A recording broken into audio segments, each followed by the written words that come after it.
Disclaimer: no copyright infringement intended. All media used in this video belong to the rightful owners. This material is solely for academic purposes.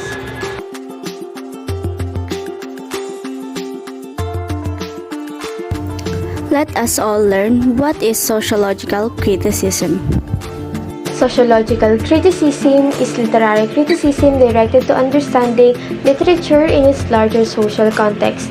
It codifies the literary strategies that are employed to represent social constructs through a sociological methodology.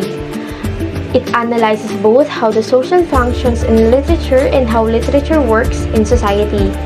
This form of literary criticism was introduced by Kenneth Burke, a 20th century literary and critical theorist whose article "Literature as Equipment for Living" outlines the specification and significance of such a critic. Sociological criticism is influenced by new criticism. However, it adds a sociological element as found with critical theory and considers art as a manifestation of society, one that contains metaphors and references directly applicable to the existing society at the time of its creation. According to Kenneth Burke, works of art, including literature, are strategic namings of situations that allow the reader to better understand and gain a sort of control over societal happenings through the work of art. Here's the example of literary works where the sociological criticism used. The book Animal Farm by George Orwell, released in 1945, is one of the examples of sociological criticism.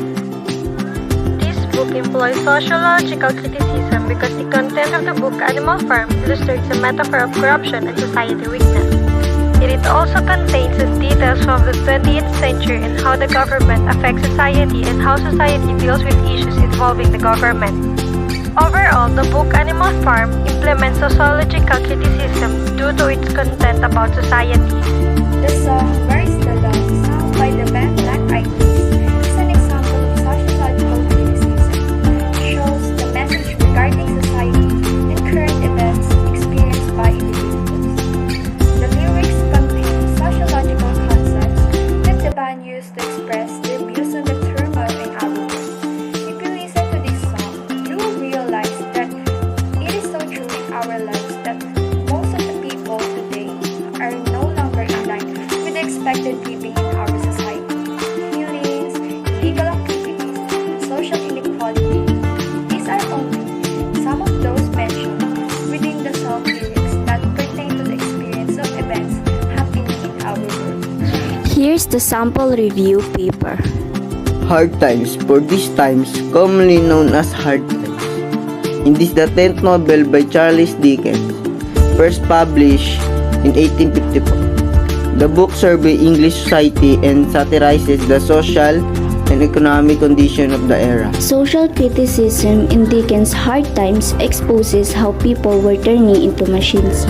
Dickens effectively uses caricature in writing to mock the educational system at that time.